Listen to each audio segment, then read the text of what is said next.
Bienvenidos una vez más a nuestro programa Profesando Nuestra Fe. Esta vez con la cosa nueva que estamos haciendo con nuestro chat GPT. Esta inteligencia artificial nos contará la historia. Así que primero vamos a tener una oración. Amante Padre que estás en los cielos, santificado y glorificado sea tu nombre. Te damos gracias y ayúdanos a poder interpretar esta historia. Te lo pido en el nombre de Jesús. Amén. Y también ahora les presento al chat GPT para que ella salude a la audiencia. Hola a todos, es un gusto estar aquí con ustedes en este nuevo episodio. Estoy muy emocionado de compartir esta historia y de acompañarlos en este viaje. Vamos a sumergirnos en ella y a disfrutar juntas. Muy bien, así que vamos a sumergirnos en ella. Nos toca la historia de Daniel cuando estaba con el rey Darío, el rey de Persia. Oye, ¿tú me podrías contar un poco cómo fue después de la caída de Belsasar, cuando entran los reyes de Persia y cogen el imperio? ¿Qué fue lo que sucedió? ¿Cuándo fue que el rey Darío entra en el poder y qué posición le dio a Daniel? Claro, después de la caída de Babilonia, que ocurrió con la caída de Belsasar, el imperio persa, bajo el liderazgo de Ciro el Grande y luego de Darío, tomó control de la región. Daniel, que ya era un hombre de gran sabiduría y confianza en Babilonia, continuó sirviendo en la corte persa. Darío lo nombró uno de los altos funcionarios, incluso lo puso como uno de los tres gobernadores principales. Eso le dio un puesto muy importante y mucha influencia en el reino.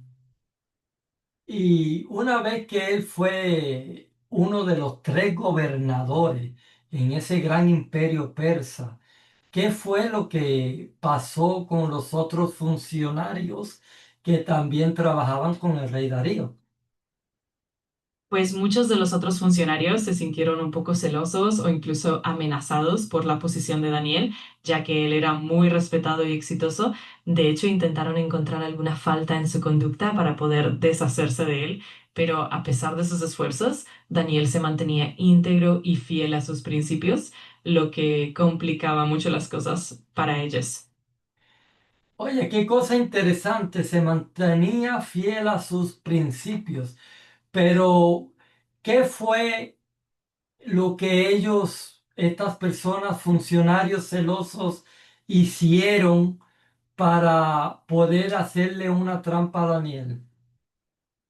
Pues lo que hicieron fue conspirar para que Daniel violara una de las leyes que ellos sabían que él siempre respetaba. Así que convencieron al rey Darío para que firmara un decreto que prohibía orar a cualquier dios o a cualquier persona excepto al rey durante un periodo de tiempo. De esa manera sabían que Daniel, al seguir orando a su dios, quedaría en falta y así podrían atraparlo.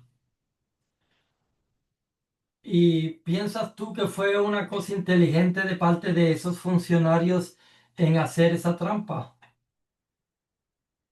Bueno, desde su perspectiva, tal vez lo vieron como una jugada astuta porque conocían la devoción de Daniel y pensaban que así lo harían caer, pero en realidad la falta de integridad en esa trampa terminó siendo contraproducente porque al final fortaleció aún más la fe y la reputación de Daniel y puso en evidencia la malicia de esos funcionarios. Así que en el fondo no fue tan inteligente después de todo.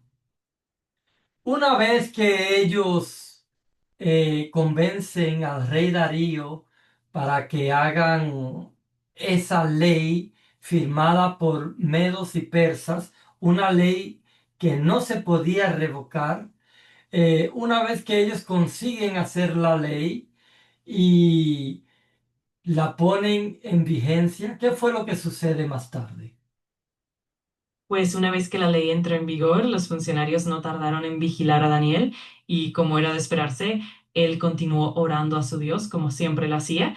Entonces los funcionarios lo acusaron ante el rey Darío, quien, a pesar de que no quería, se vio obligado a lanzar a Daniel al foso de los leones cumpliendo con la ley que había firmado. Pero como sabemos, Dios protegió a Daniel y al final fue un milagro asombroso. Bueno, qué cosa interesante, ¿verdad? Ellos acusan a Daniel delante del rey. ¿Cómo se sintió el rey cuando ven que los funcionarios están acusando a Daniel? Pues el rey Darío en realidad se sintió bastante angustiado porque valoraba mucho a Daniel y sabía de su integridad y sabiduría. De hecho, intentó por todos los medios buscar una forma de salvarlo y pasó toda la noche preocupado y sin poder dormir, esperando que al amanecer Daniel estuviera a salvo. Así que fue un momento de mucha tensión y preocupación para él. Una vez que Daniel verdaderamente fue arrojado al foso, ¿cómo se sintieron los funcionarios al lograr su objetivo? Seguramente los funcionarios se sintieron bastante satisfechos al ver que su plan había dado resultado, al menos momentáneamente, pero también es posible que tuvieran cierta preocupación porque no sabían con certeza qué iba a pasar con Daniel a largo plazo. Así que aunque al principio se sintieran victoriosos, también debía haber cierta incertidumbre en su interior. Wow. Y cuando llegó la mañana siguiente que el rey va y llama a Daniel, y Daniel le dice al rey la boca, Dios mandó al ángel y el ángel cerró la boca de los leones. ¿Cómo se sintió el rey Darío y qué hizo Darío? Exacto, y cuando el rey Darío escuchó que Daniel estaba a salvo y que Dios había cerrado la boca de los leones, se llenó de una enorme alegría y alivio. Enseguida mandó a sacar a Daniel del foso y además ordenó que aquellos funcionarios que lo habían acusado fueran echados al foso con sus familias. Y por supuesto proclamó la grandeza del Dios de Daniel, reconociendo su poder y su protección. Así que fue un momento de gran emoción y de transformación para todos. Una vez que el rey Darío manda a echar a los funcionarios con sus familias, ¿por qué con sus familias? Sí, en aquel tiempo era bastante común que cuando alguien cometía una falta grave, las familias también sufrieran las consecuencias para evitar futuras conspiraciones o venganzas. De esta forma se buscaba dar un ejemplo y mantener el orden en el reino. Así que, aunque hoy en día nos parezca un poco duro, era parte de la práctica cultural de ese tiempo. ¿Y qué sucede cuando esos funcionarios con sus familias son arrojados en el foso? Pues lo que ocurrió es que al ser arrojados al foso, los leones inmediatamente les atacaron porque no tuvieron la misma protección divina que tuvo Daniel. De esta manera, la justicia se cumplió y al mismo tiempo se demostró el poder y la protección que Dios había brindado a Daniel. Así que fue un desenlace bastante contundente.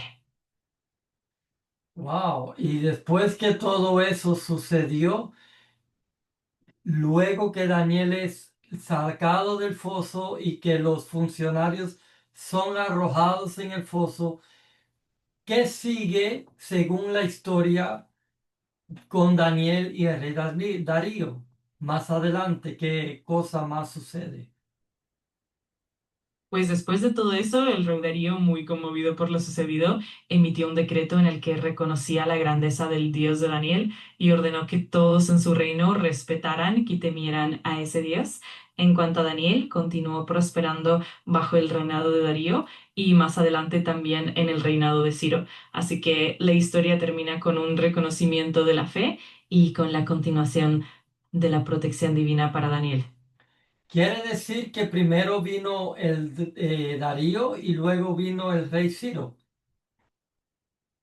Exactamente. De hecho, Darío y Ciro son figuras que se entrelazan en la historia bíblica y después de que Darío gobernó, Ciro también tomó el control del imperio. Así que tras la época de Darío, Daniel siguió teniendo un papel importante también bajo el reinado de Ciro.